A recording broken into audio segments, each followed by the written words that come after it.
कैसी चले मुनिवर के साथ, कभी मुनि सार करिता बुझाई, करती है प्रभु के जाए।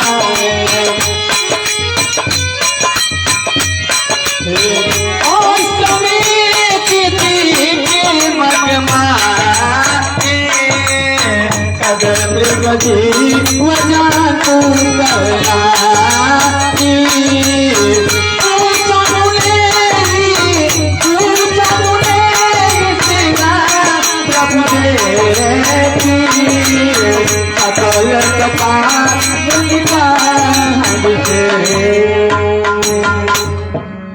हे गुरुदेव, यह जो आश्रम दिखाई पड़ रहा है उजड़ा उजड़ा सा, पर हे गुरुदेव, यह जो तुलसी की पौधा जो कि पत्ते सूख गए हैं पर पौधे अभी भी हरे भरे दिखाई पड़ रही है। हाँ गुरुदेव, यह कैसी विलंबना है, मुझे बतलाइए गुरुदेव। पूछा मुनि सिलाए प्रभु देखे, सकल कथा मुनि का के। अवश्य शिष्य राम। हे शिष्य राम, यह कभी गौतम ऋषि का आश्रम हुआ करता था। यह देवी अहिल्या है। यह आपके चरण की रज की प्रतीक्षा कई युगों युगों से कर रही है। यह श्रापवश पाषाण की मूर्ति बन गई है। इन्हें अपने चरण की रज से इन्हें पुनर्जीवन की प्राप्ति कराओ राम। हे गुरुदेव, यह आप क्या बतला रहे हो? आप तो मुझे सत्य मार्ग पे लाए हो, पर ऐसे अधर्म यह कैसे होगा गुरुदेव? हम तो एक क्षत्रिय हैं और एक ब्राह्मणी हैं।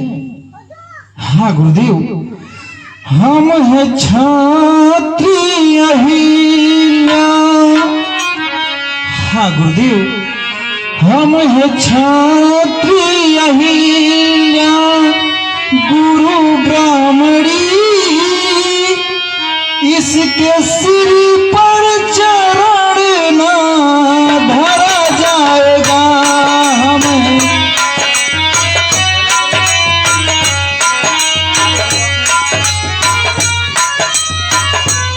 आप लाए हैं हमको धर्म के लिए, ऐसा अधर्म हमसे किया जाएगा।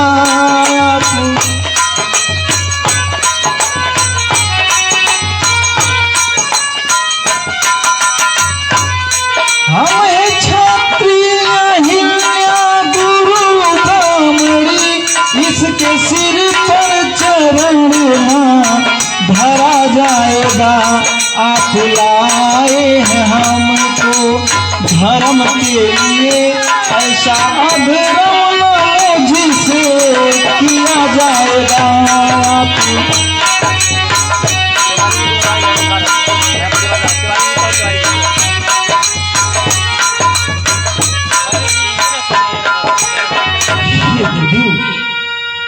हम तो एक क्षत्रिय हैं, वह एक ब्राह्मणी है। यह ऐसे अधर्म कैसे होगा गुरुदेव? आप ही मुझे बतलाइए गुरुदेव।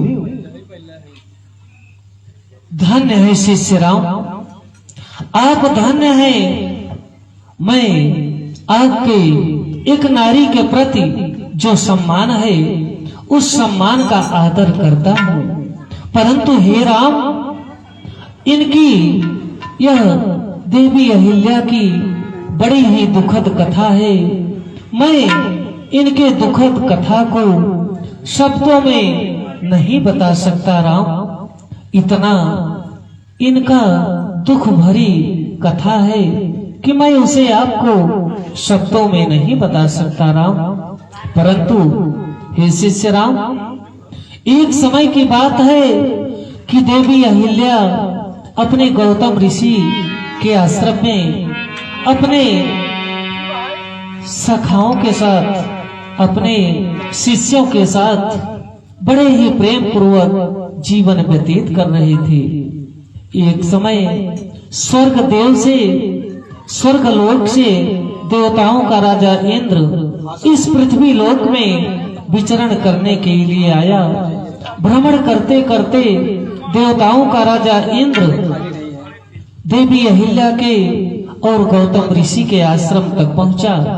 गौतम ऋषि के आश्रम पर जब देवताओं के राजा इंद्र पहुंचे, उस समय देवी अहिल्या के सौंदर्य को, गुण को, रूप को देखकर वह देवी अहिल्या पर मोहित हो गए। शिष्यराम, हे शिष्यराम, देवताओं के राजा इंद्र ने चंद्रदेव के साथ मिलकर ऐसा दुष्कर्म किया कि वह बताने योग्य नहीं है, परंतु बताना तो अवश्य पड़ेगा। राम, हे शिष्यराम, देवताओं के राजा इंद्र ने चंद्रदेव को आज्ञा दिया कि हे चंद्रदेव, आप मूर्ख बनकर चलिए और कुकड़ू की आवाज लगाइए, क्योंकि इंद्र जानता था कि गौतम ऋषि प्रातः काल स्नान के लिए गंगा नदी में जाते हैं। वह इसी अवसर का लाभ उठाना चाहता था। जब प्रातः काल उठा तो उसे यह लगा कि यही उचित अवसर है, अब मैं गौतम ऋषि के आश्रम चलता हूँ। चंद्रदेव की सहायता से वह जब इस पृथ्वी लोक पर आया, गौतम ऋषि के प्रातः काल स्नान के पहले ही अर्धरात्रि में ही मूर्ख बनकर चंद्रदेव ने कुकड़ू कू की आवाज लगाया। गौतम ऋषि को यह आभास हुआ कि प्रातः काल हो चुका है, मैं चलता हूँ, स्नान करता हूँ, ध्यान करता हूँ। जब गौतम ऋषि अपने आश्रम से निकलते हैं, गंगा मैया के तट पर जाते हैं, उस समय गंगा माँ शयन कर रही थी। वह अपने तपोबल से जान लेते हैं और जब वह आश्रम की ओर आते हैं तो देखते हैं कि गौतम ऋषि के वेश में एक दूसरा गौतम ऋषि उनके आश्रम से बाहर की ओर निकलता हुआ चला आ रहा है। क्रोधवश उन्होंने इंद्र को, चंद्रदेव को, अपनी देवी अहिल्या, जो कि इस पाप में कोई भी इनका दोष नहीं है, यह तो बेचारी निर्दोष है, परंतु क्रोधवश गौतम ऋषि ने देवी अहिल्या को भी पाषाण की मूर्ति बना दिया। हे शिष्यराम, जिसको यह अवसर मिला वह कभी भी अपने हाथ से अवसर नहीं जाने देता। हे शिष्यराम, जिस कार्य को करने से किसी को पुनर्जीवन की प्राप्ति हो तो वह अधर्म नहीं है, वह धर्म है। राम, मैं आज्ञा देता हूँ कि आप अपने चरण की रस से देवी अहिल्या का उद्धार करो। शिष्यराम, गौतम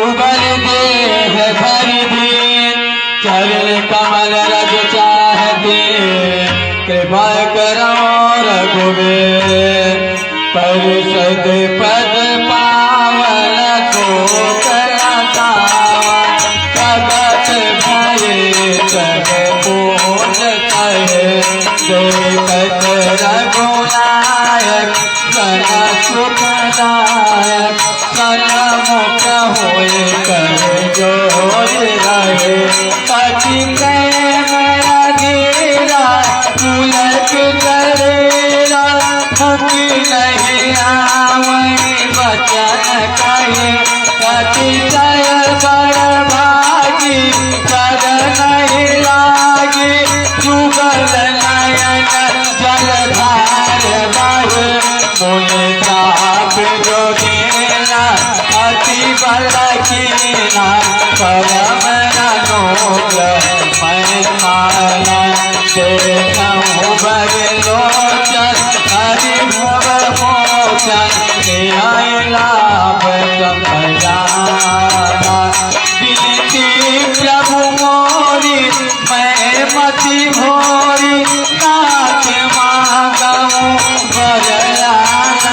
पदे कमल परागा रचय अनुरागा मम मन मधुर करे पाना यही बात से धारे गौतम नारे बार बार चरण करे जोरति मन भावा तो गरु पावा के पति लोग अष्टम दिन बंधु हरे कारण रहे दया तुलसीदास सकते बजो छाड़ कपट जंजाल।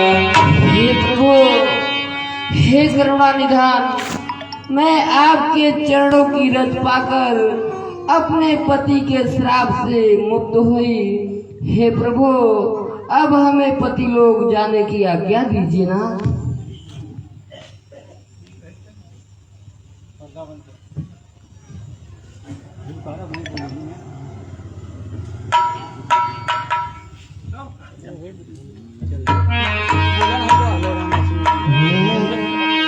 तभी प्रभु ऋषि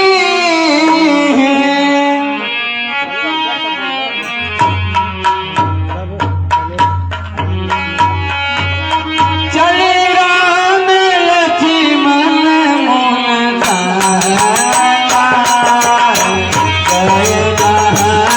जग पावन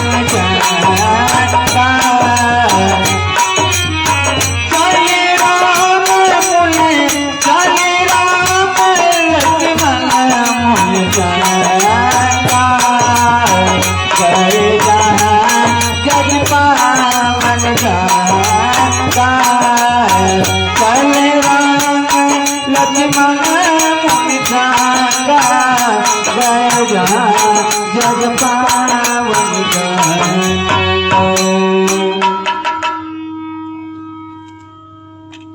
हे गुरुदेव, यह जो हर हर कल कल की आवाज आ रही है, यह कहां से आ रही है गुरुदेव?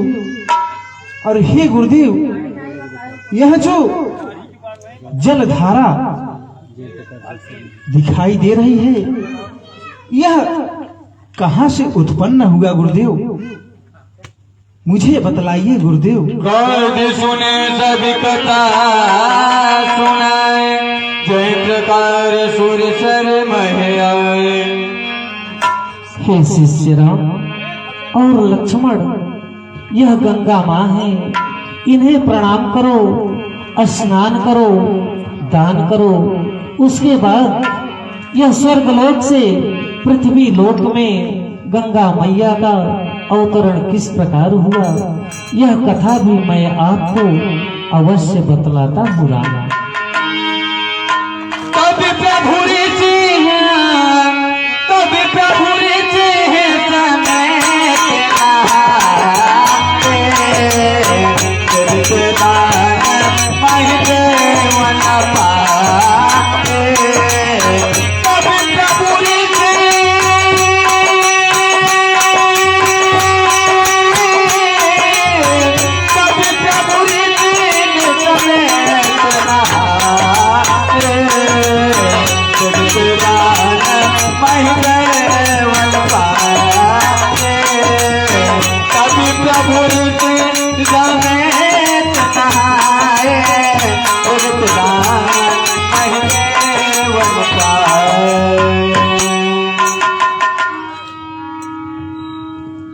हे शिष्य राम, कहिए गुरुदेव। स्वर्गलोक से इस पृथ्वी लोक में गंगा मैया का अवतरण किस प्रकार हुआ?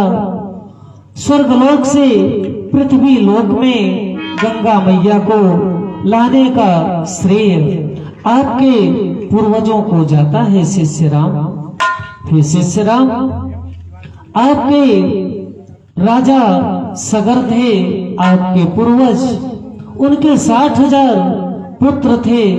वह ऋषि के श्रापवश जलकर भस्म हो गए थे। उन्हीं को तारने के लिए आपके पूर्वजों ने अथक तपस्या की, परंतु कोई भी गंगा मैया को स्वर्गलोक से पृथ्वी पर नहीं ले आ सके, आपके पूर्वज भागीरथी महाराज जी की अथक तपस्या से प्रसन्न होकर शिव जी की गंगा जटाओं से, शिव जी की जटाओं से गंगा मैया निकलती हुई इस धरा धाम पर गंगा मैया का अवतरण हुआ, जो कि कल कल की धारा, यह जगत पावनी, यह निर्मल स्वच्छ जो गंगा मैया है, इनका अवतरण इस पृथ्वी लोक में हुआ। इन्हें लाने का श्रेय आपके पूर्वज भागीरथी महाराज जी को जाता है। जब स्नान करने से जो अपने किए गए पाप हैं, उस पाप से मुक्ति मिल जाती है और परम धाम की मोक्ष की प्राप्ति हो जाती है।